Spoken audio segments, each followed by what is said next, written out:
हरि ओम तत्सत्। श्रीमते रामचंद्राय नमः। ओम नमः परमहंसास्वादित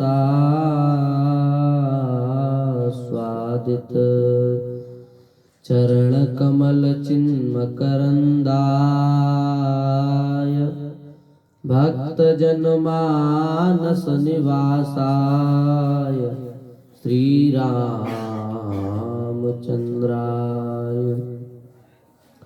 वाञ्छाकल्पतरुभ्यश्च कृपासिन्धुभ्य एव च पतितानां पावनेभ्यो श्रीवैष्णवेभ्यो नमो नमः। व्यासाय विष्णुरूपाय व्यासरूपाय विष्णवे नमो वै ब्रह्मणिनये वासिष्ठाय नमो नमः। यया व्याप्तमिदं विश्वं जगत्स्थावरजङ्गमं तां धैनुं शिरसा वन्दे भूतभव्यस्य मातरम्। हरिशरणं भक्तवांछा कल्पतरु भक्तवत्सल शरणागत वत्सल। भगवान की महती कृपा करुणा से हम सभी लोग नित्य प्रति मानव जीवन का सर्वोत्कृष्ट फल सत्संग प्राप्त कर रहे हैं, श्रवण कर रहे हैं और भगवत कृपा से हमें नित्य सत्संग प्राप्त हो रहा है।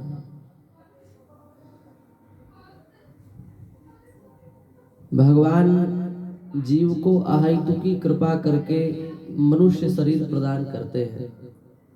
भगवान जो मनुष्य शरीर जीव को प्रदान करते हैं, इसमें भगवान की अहेतु की कृपा है। इसका बेस कम करो थोड़ा।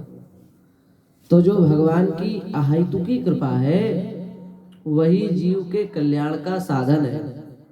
जब तक जीव भगवान पर कृपा नहीं करते तब तक जीव को मनुष्य जन्म प्राप्त नहीं होता। मनुष्य जन्म में भी ब्राह्मण की योनि में जन्म मिलना ये और कठिन बात है। ब्राह्मण की योनि में जन्म मिल जाए ये कोई सामान्य बात नहीं है, ये असामान्य बात है। और महाराज ब्राह्मण को ही शास्त्रों ने अधिकार दिया है कथा करने का, प्रवचन करने का, पूजा पद्धति का अधिकार ब्राह्मणों को दिया गया है। 4 वर्ण की रचना की गई। चातुर्वर्ण्यं मया सृष्टम। चारों वर्णों के अलग अलग विभाग हैं। उसमें से ब्राह्मणों को जो विभाग दिया गया वह शास्त्र चिंतन का ही दिया गया है। इसलिए ब्राह्मणों की मुख्यता है इस कार्य में। अब चिंतनीय बात क्या है? सतयुग में भी बड़े अच्छे अच्छे वक्ता हुए जिन्होंने राजाओं के यहाँ समाज को सबको शिक्षा दी, ज्ञानोपदेश दिया, भगवान के मार्ग में लगाया। त्रेता में भी बहुत अच्छे अच्छे महापुरुष हुए जिन्होंने शास्त्रों की व्याख्या की और समाज को धर्म के मार्ग में लगाया। द्वापर में भी हुए। इस घोर कलिकाल में भी अनेक ऐसे ब्राह्मण परिवार में महापुरुष जन्म लिया। उन्होंने समग्र देश के धर्म की, समाज की उन्होंने व्यवस्थित रक्षा की है।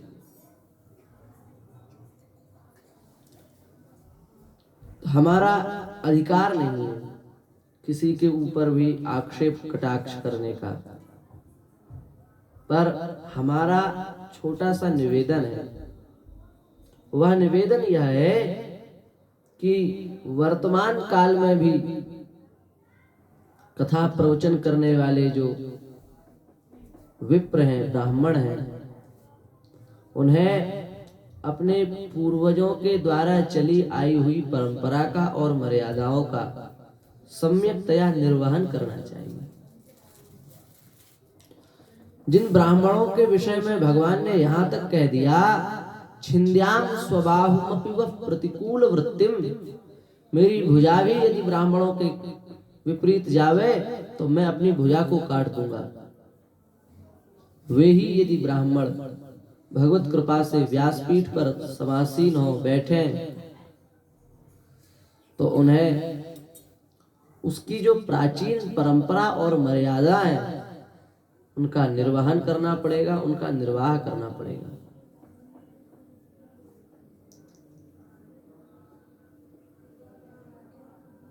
सबसे प्रथम बात तो यह है कि जो परम पुराणोक्त महात्म्य में व्यास का लक्षण लिखा है उसमें सबसे पहले कहा गया है विरक्ता। पहले भी हम इस श्लोक की व्याख्या कर चुके हैं, पर प्रसंगवशात इसको पुनः कह देते हैं। विरक्तो वैष्णवो विप्रो वेदशास्त्र विशुद्धिकृ दृष्टांत कुशलो धीरो वक्ता कार्योति निष्प्रया। विरक्त होना चाहिए। विरक्त माने इंद्रियों से भी विरक्त हो और मन से भी महाराज विरक्त हो। संसार के जीव इंद्रियों में फंसे भये हैं, अपने मन में फंसे भये हैं। मनी राम जी के कहने के अनुसार ही संसारी पुरुषों की गाड़ी चलती है। पर महाराज वक्ता को विरक्त होना चाहिए। क्यों? क्योंकि यह जो श्रीमद् भागवत की कथा है यह परमहंसों की कथा है। इसलिए प्रत्येक अध्याय के अंत में हम लोग कहते हैं स्वस्ति श्रीमद् भागवते महापुराणे पारमहंस्याम संहितायाम। परमहंसों की संहिता है। इसको कहने वाले, इसको सुनने वाले परमहंस हैं। नीर क्षीर का जैसे हंस को विवेक होता है, ऐसे ही ज्ञान अज्ञान का जिसको सम्यक विवेक हो वह हंस, और उससे भी उत्कृष्ट श्रेणी के परमहंस महाराज, उनकी संहिता है। इसलिए इसको कहने वाला वक्ता यदि संसार में फंसा हुआ होगा तो फिर वह सुनने, उसकी कथा सुनने वाले संसार से विरक्त कैसे होंगे? यदि कहने वाला स्वयं फंसा है तो सुनने वालों को मुक्त कैसे कर सकता है महाराज? विडंबना यही है। एक जंगल में संत रहते थे, तो बहेलिया आता और पक्षियों को पकड़ करके ले जाता। संत को बड़ी दया आती, वे विचार करते कि बताओ बेचारे इतने पक्षियों को ले जाता है। तो एक पक्षी को पकड़ा, तोते को, क्योंकि तोता जल्दी रट लेता है, पढ़ जल्दी लेता है। उसको पकड़ा और उसको सिखाया कि देख बेटा, तू मेरी बात मान जा तो फिर तुझे जाल में फंसना नहीं पड़ेगा। क्या? बोले सबसे पहली बात सुन लो, शिकारी आता है, इसको याद करो। रटवा दिया महाराज, तोते को याद हो गया शिकारी आता है। आके क्या करता है? जाल बिछाता है। दूसरी बात याद करो, उसने दूसरी भी रट ली धीरे धीरे। जाल बिछाता है, जाल बिछा के क्या करता है? दाने का लोभ दिखाता है। महाराज उसी जाल के चारों ओर, उसी के भीतर ही दाने डाल देता है शिकारी को, आएंगे और उनके पैर फंस जाएंगे। तो क्या करता है? दाने का लोभ दिखाता है। परंतु हमें क्या करना है? बोले जाल में फंसना नहीं चाहिए। जाल में नहीं फंसना चाहिए। क्यों? फंस जाओगे तो फिर मारे जाओगे। महाराज विधिवत तोता ने पाठ याद कर लिया। शिकारी आता है, जाल बिछाता है, दाने का लोभ दिखाता है, जाल में फंसना नहीं चाहिए। संत बड़े प्रसन्न भये कि चलो एक तो सीखा। अब उससे कहा कि तुम सब तोतों को सिखा दो, सब पक्षियों को सिखा दो धीरे धीरे। महाराज सब पक्षियों ने याद कर लिया। अब एक दिन क्या हुआ, बहेलिया आया, उसने फिर जाल बिछाया, फिर उसमें दाने डाले, और ये तोता गए अब बोले शिकारी आता है, जाल बिछाता है, दाने का लोभ दिखाता है, जाल में फंसना नहीं चाहिए, बोलते रहे और बोलते बोलते महाराज फंस गए। इसका तात्पर्य क्या है? उन्होंने उस बात को रट तो लिया, पर अभी उनके जीवन में वह बात उतरी नहीं। क्यों? क्योंकि यदि उतर जाती तो फिर वो जाल में नहीं फंसते। वो विचार करते कि जब सिखाया गया कि जाल में फंसना नहीं चाहिए तो हम क्यों फंसे, हम मुक्त हो जाए। नहीं फंसते, पर फंस गए। इसका मतलब उन्होंने वह बात रट ली, पर अभी भीतर महाराज पहुंची नहीं। आपको कितना भी ज्ञान है, जलेबी कितनी भी खरी सिकी हो महाराज, कितनी भी खरी सिकी हो, पर जब तक उसको चाशनी में नहीं पागोगे, चाशनी में नहीं डालोगे, तब तक महाराज मीठी नहीं लगेगी, स्वाद नहीं आएगा, मजा नहीं आएगा।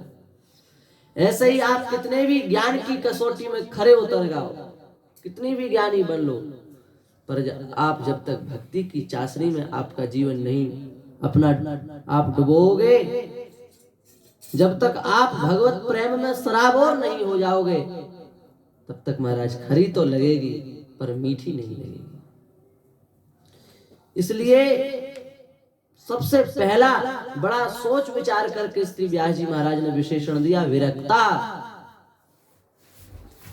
अब जब आप समस्त इंद्रियों से विरक्त हो गए, समस्त विषयों से विरक्त हो गए, शरीर संसार के प्रति आपके मन में किंचन मात्र भी कामना नहीं है, तब फिर शरीर का श्रृंगार, केशों का संवर्धन करना, ये सब कहां की मर्यादा है? बड़े दुखपूर्वक ये बात कहनी पड़ती है। हम केशों को बढ़ावें, अपने शरीर का श्रृंगार करें, क्या ये शास्त्रीय है? क्या हमारे पूर्वज इसी भाव से कथा कहते थे अथवा ऐसे श्रृंगार करके ही कथा कहते थे? कदापि नहीं। बाल बढ़ाना भी आजकल एक फैशन हो गया है वक्ताओं का, ठीक नहीं है, उचित नहीं है। शास्त्र के विरुद्ध जो कुछ भी किया जाए सब अनुचित है, चाहे वो ब्राह्मण करे, चाहे क्षत्रिय करे, चाहे वैश्य करे, चाहे चतुर्थ वर्ण करे। शास्त्र के विरुद्ध यदि कोई भी कार्य करेगा तो हम उसका विरोध करेंगे।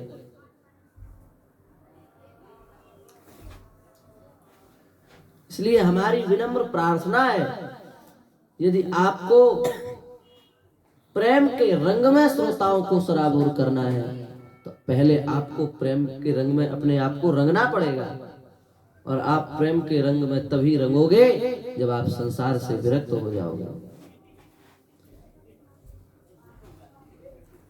मैदा को सीधे सीधे में डाला जाता है क्या? चाशनी में डाला जाता है क्या? पहले उसको खरा सेका जाता है। ऐसे ही आप जब विरक्त हो जाओगे, खरे सीख जाओगे, तब महाराज आपको प्रेम के रंग में डुबोया जाएगा, तो आप मीठे हो जाओगे, रसरूप हो जाओगे, प्रेममय हो जाओगे। प्रेम के खिलौना खेलत दो प्रेम खेल, प्रेम के ही खिलौना है और प्रेम ही खेल रहे हैं, प्रेम का ही खेल खेल रहे हैं। इसलिए हमारी विशेष प्रार्थना है, निवेदन है यह कि वक्ता को चाहिए कि वह कभी भी केशों को न बढ़ावे। ये ठीक नहीं है, मर्यादा के विरुद्ध है। शास्त्र की दो आज्ञा है। पहली बात तो यह है कि केश का कर्तन ही न करें, बालों को नहीं कटवाना चाहिए, न बढ़ाना चाहिए न कटवाना चाहिए। क्या करना चाहिए? बोले बढ़ रहे हैं तो बढ़ने दो। हाथ बढ़ जाता है तो कटवाते हो, पैर लंबा हो जाए तो कटवा देते हो, पेट निकल जाए बाहर तो कटवा देते हो, तो बालों को क्यों काटते हो?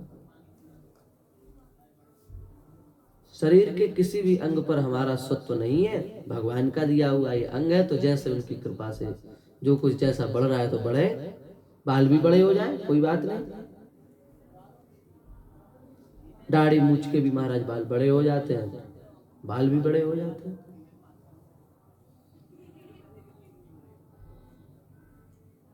दुर्भाग्य से कहना पड़ता है, गृहस्थों को तो छोड़ दीजिए, विरक्तों में भी कई ऐसे हैं जो आजकल बालों का कर्तन करने लगे हैं।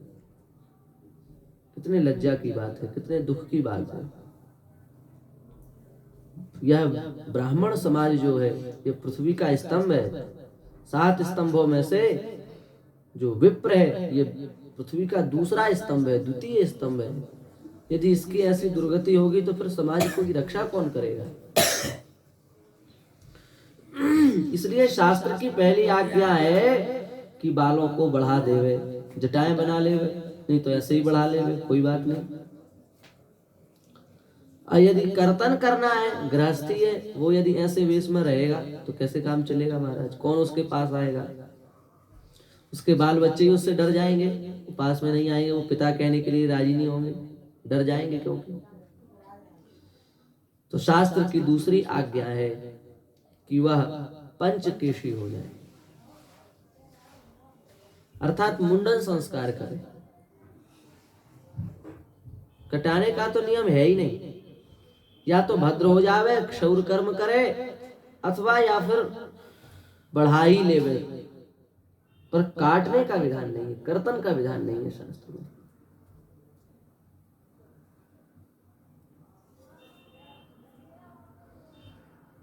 इसलिए हमारी प्रार्थना है कि शास्त्र को समझाने के लिए आप व्यासपीठ पर विराजमान है, तो कम से कम शास्त्र की पहली बात तो मान जाओ। और समाज तो विपरीत दिशा में जा ही रहा है, पर समाज के कर्णधार ही यदि ऐसा करेंगे तो फिर समाज को सही दिशा कौन देगा? इसलिए हमारी बात को, हमारा आक्षेप न मानते हुए हमारी प्रार्थना समझो, और प्रार्थना समझ करके इस बात पर विचार करो कि वस्तुतः जब तक हमारा शरीर संसार से संबंध है, तब तक हम कैसे भगवान की कथा को कह सकते हैं?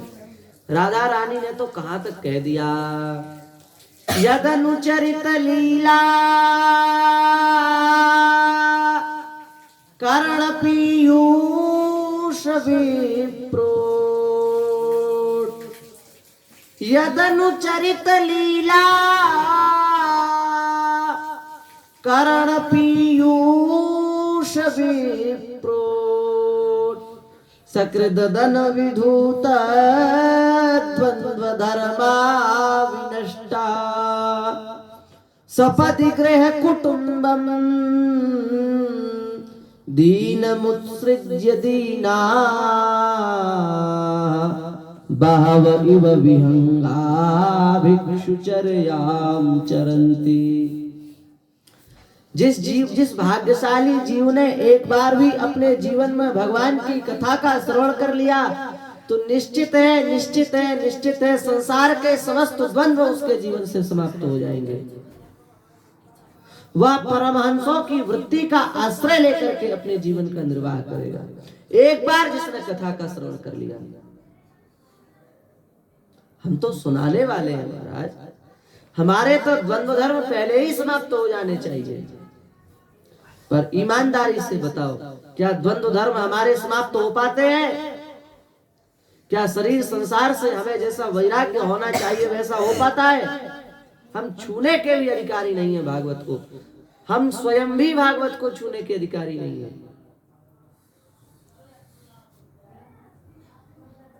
पर क्या करें, जहां तक बने, जितना बने, शास्त्र की मर्यादा का अतिक्रमण न करते हुए, संपूर्ण मर्यादा का पालन करते हुए हमें सावधान रह करके सेवा करनी चाहिए। ये एक सेवा है, वाणी के द्वारा भगवान की सेवा है कथा कहना।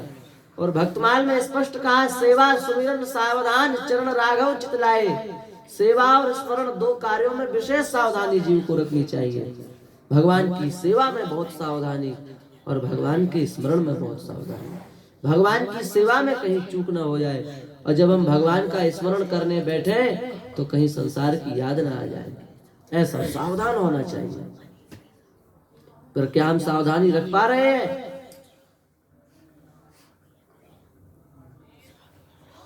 इसी का परिणाम है सैकड़ों की संख्या में कथा होने के बाद भी आज समाज में परिवर्तन नहीं है। क्यों?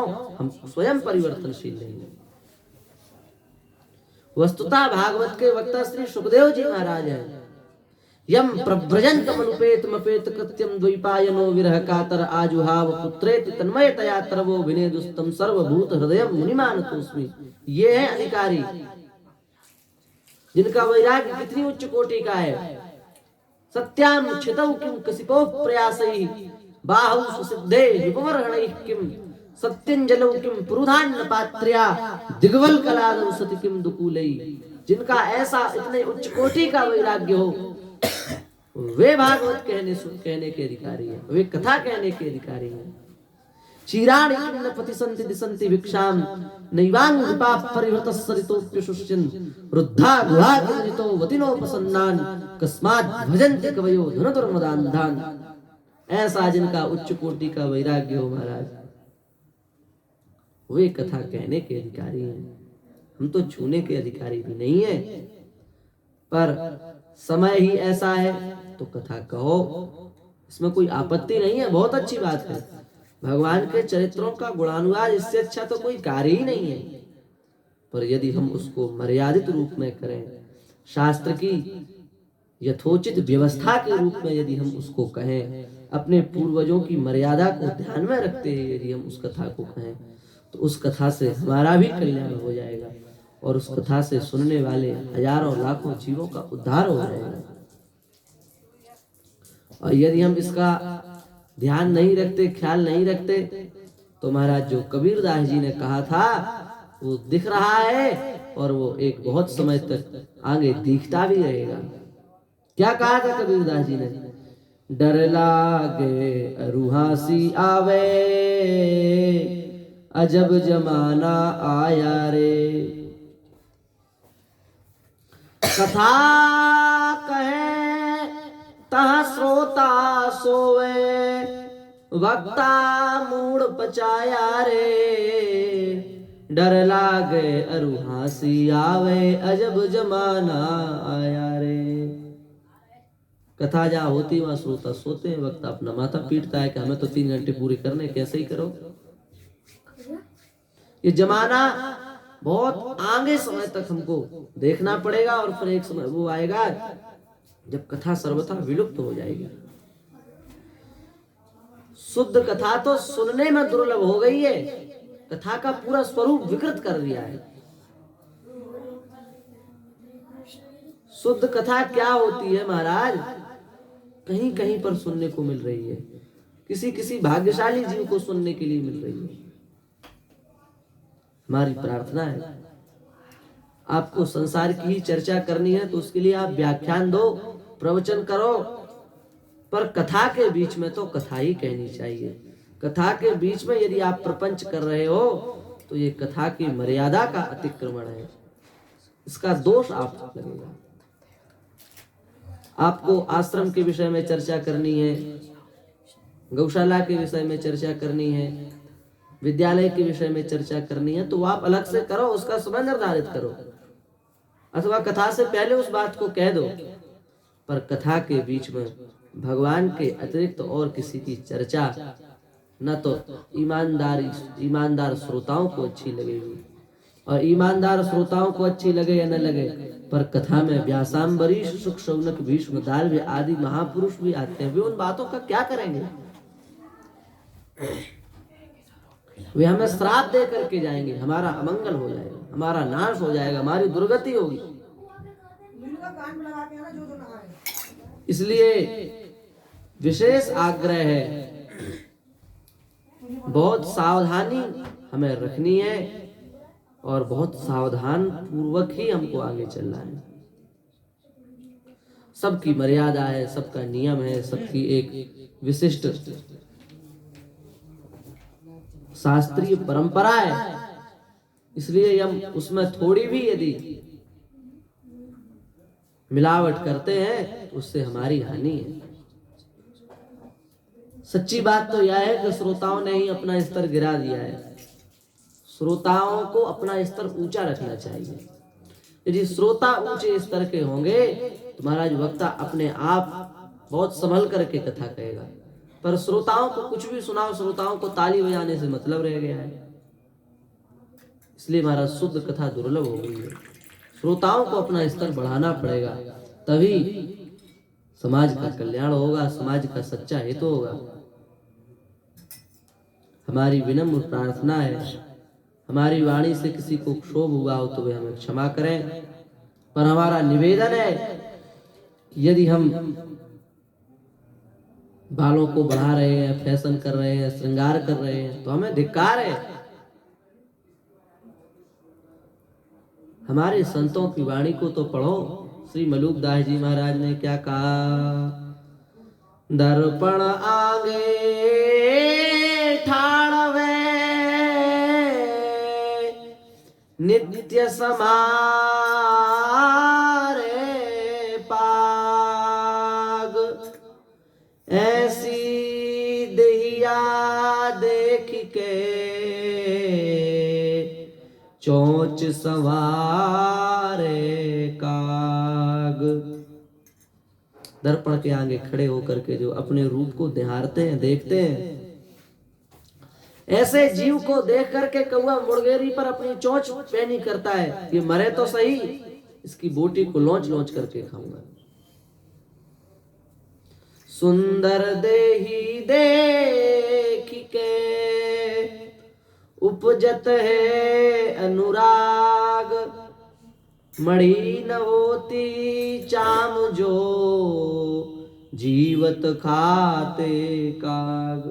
सुंदर शरीर को देख करके अनुराग उत्पन्न होता है, पर है क्या? हाड़ मांस तो ये हाड़ मांस की देह या तामे इतनी प्रीति अच्छा नहीं। इसलिए बहुत उच्च कोटि के वैराग्य के द्वारा हमें अपने साधन के मार्ग में आगे बढ़ना चाहिए, और इसी मर्यादाओं को ध्यान में रखते हुए हमें कथा कहनी चाहिए, तभी हमारा वास्तविक हित होगा, हमारा वास्तविक कल्याण होगा। हम ठाकुर जी के चरणों में केवल प्रार्थना कर रहे हैं, भगवत कृपा से ऐसा समय आवे